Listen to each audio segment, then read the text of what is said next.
So we need to talk about the difference between a phrase and a clause. Clauses, as we know, are a group of words with a subject and a predicate. So a clause is a complete sentence in and of itself.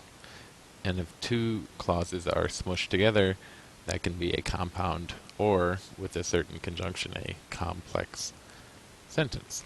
But phrases are just groups of words that function like parts of speech. They're groups of words that function like individual words, and they do not constitute a complete sentence. Let's look at some examples here. I think I've got this one down here. England, the eventual loser of the war, had more resources than America. Well, what's the subject? Let's go green. Green for subject. Why not? Well, the subject of this sentence is England. And predicate, let's do red. Simple predicate, had. England had. There's one subject, and there's one predicate. What type of sentence? That's going to be a simple sentence. This doesn't look very good. But we know that we've got this extra bit here in the middle. And we know the thing that's our number one giveaway are the two commas. There and there. We have words between commas in a sentence. That's usually a dead giveaway that we have a phrase. Here's a sentence. I removed the birthday cake from the lion's mouth. Again, I think I've got that here. I removed the birthday cake from the lion's mouth. Well, let's start off. What's our subject? I. Our verb? See, I didn't put predicate. Here I put verb. Removed. Because I want to talk about objects real fast. Objects refer to the recipient of the action. Well, what did I remove? I removed the birthday cake. I, subject, removed, verb, birthday cake, object. Then what's left over is going to be a kind of phrase, and we're going to talk about what kind. This one we have a picture. Here's the lion's mouth, and there's the birthday cake. And here's me, I guess, the mouse. Come over, and I remove that cake from the lion's mouth. I, which is this mouse cursor, remove. That's what I'm doing. And what am I removing? I'm removing the cake. I'm not removing the lion. That would be dangerous. I'm removing the cake instead. So the cake is my direct object. That's what receives the action of removing. Now it gets a little more complicated.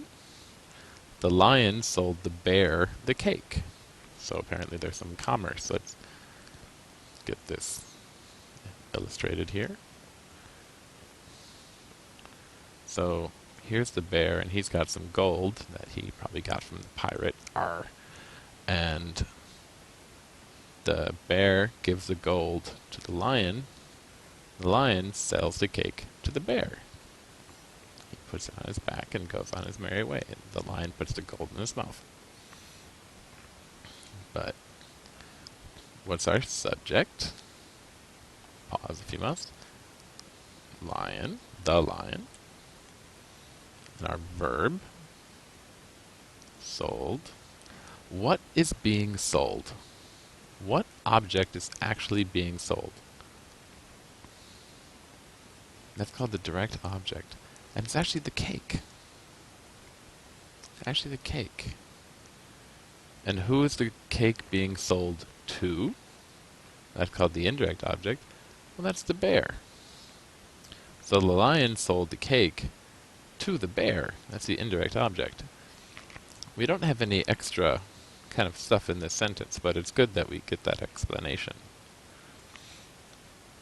Here we go. The ninja gave the pirate a signed copy of his autobiography. Let's have a look at this. Put this down here. This can go here. Say goodbye to the bear and the cake, and here's our ninja. There's pirate, I mean. The ninja gave the pirate a signed copy of his autobiography. Okay, so here's the ninja's autobiography. It's called The Ninja's Life. Let's make it real size. And the pirate comes for a little visit. Hello. And the ninja says, "Hi." And he gives the pirate a copy of his autobiography. He did not give the pirate anything, to anything. You know, let's say the ninja and the lion were friends. The ninja did not give the pirate to the lion. Rather, the ninja gave this autobiography to the pirate. So what's going to be our direct object? What receives the action gave? It's a good pause moment. We're going to skip this. No, we won't. Subject is going to be ninja. Verb is going to be gave. Direct object. What was given? A signed copy of the autobiography. Now, autobiography is really the main one, but the rest of this constitutes all part of that direct object. And then, who was it given to? Well, the pirate, of course. Okay, very good. So, this big group of words here is actually a type of phrase. It functions as really one part of speech, one unit. This is a noun phrase because it's based off the noun autobiography. Here, it begins with a preposition, so it's a prepositional phrase. Here we have an appositive phrase, which is a noun used to describe a noun. And we'll talk about all these right here. So, we're going to talk about all the types of phrases very quickly. If you want more information on this, you can find a great deal of information out there. So, let's begin. Let's use purple. Appositive phrases. When we use a noun as an adjective. An adjective is a type of part of speech that describes a noun. So we have a noun to describe a noun. My best friend Bryson works for the American Heart Association. Well, we have a couple nouns here. Friend is a noun. Bryson is a noun. American Heart Association is also a noun, but we'll deal with that later. Bryson is a proper noun. It begins with a capital letter. And it's between commas, which is a big clue for us that something is going on. The word Bryson describes my friend, my best friend, but it describes friend. So just the word by itself, Bryson, is a positive. And way back here, we have an appositive phrase. We have a group of words that function as an appositive. But if it's just by itself, we can say it's really just an appositive. We have another one. Chess, the best game in the world, is easy to learn. Well, the subject of the sentence is chess, but we're describing it with this here, and the main noun is game. So this is a noun that describes this noun. So we've got an appositive phrase construction. Next, we have a gerund phrase. Let's go yellow. Gerunds are fun. They end in ing. And we're going to use a verb as a noun. A lot of these phrases, you're using one part of speech to act as another.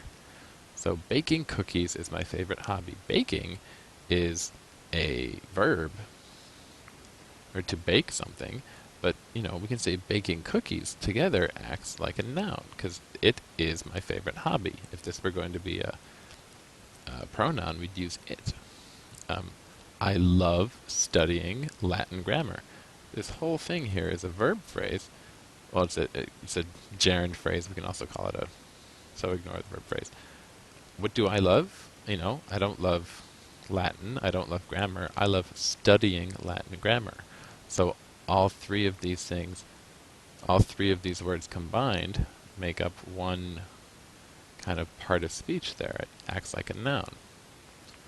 And then last, I enjoy running in the early mornings. What's the gerund phrase going to be? Running in the early mornings. Very good. Next, infinitive phrases. These are similar, but instead of using ing, we use to plus the verb. Let's go green. Black. That works? Yeah, sure. Infinitive phrases using to plus the verb. This is the root form of the verb. When we used the word to before it, to forgive is human, to err divine. To err means to make a mistake. So saying it's human to wow, I got this quote completely wrong. So to err, to make a mistake, is human. That's normal, but if to forgive somebody's error is divine. But so that is an infinitive phrase, and that is an infinitive phrase, because we're using the verb as a noun. What do I want to do? I want to learn French. So these three words together talk about what I want to learn. He went to school. Now this is not going to be an infinitive phrase. This is a preposition, which we'll talk about in a minute. Why did he go to school? To learn. To learn what? To be a doctor. Here we have two infinitive phrases right next to each other, next to a prepositional phrase that begins with the same letter. However, it is not a infinitive phrase. So now we move to participial phrases, which are even more interesting. We have verbs used as adjectives using ed, or whatever the past participle form is. And I told this in the form of a little story. All of these share the same subject, I, and I. And these expressions before the comma all act as adjective describing I. Bolstered by my ambition, I set out into the world. Tainted by regret, I trudged back home. Filled with remorse, I said my last goodbyes. All of these phrases here describe I. And the last kind of phrase, I'll go orange here, yay, is prepositional phrases. Prepositions are words, as we know, that describe relationships between nouns. And we use a prepositional phrase to describe this kind of relationship. Well, I found my baseball cap. That there by itself is a good sentence. Hey Mom, I found my baseball cap. Woohoo! But then, where did I find that baseball cap? Oh, it was under the sofa. And the last election was evenly divided. That right there. Perfectly good sentence. But it was divided between the two candidates. Group of words describing this preposition. And now, here I switch it around. Manufacturing became a prominent enterprise. Well, when did it become a prominent enterprise? After the Industrial Revolution. So that's a prepositional phrase. And, alright, that was a really quick overview of these different kinds of phrases. But I hope that it's easy enough to understand, that you'll get some sense of it. And you can always look on the internet for some more information about these. If you just Google types of phrases, you'll get a lot of information that will help you. Alright, thank you very much.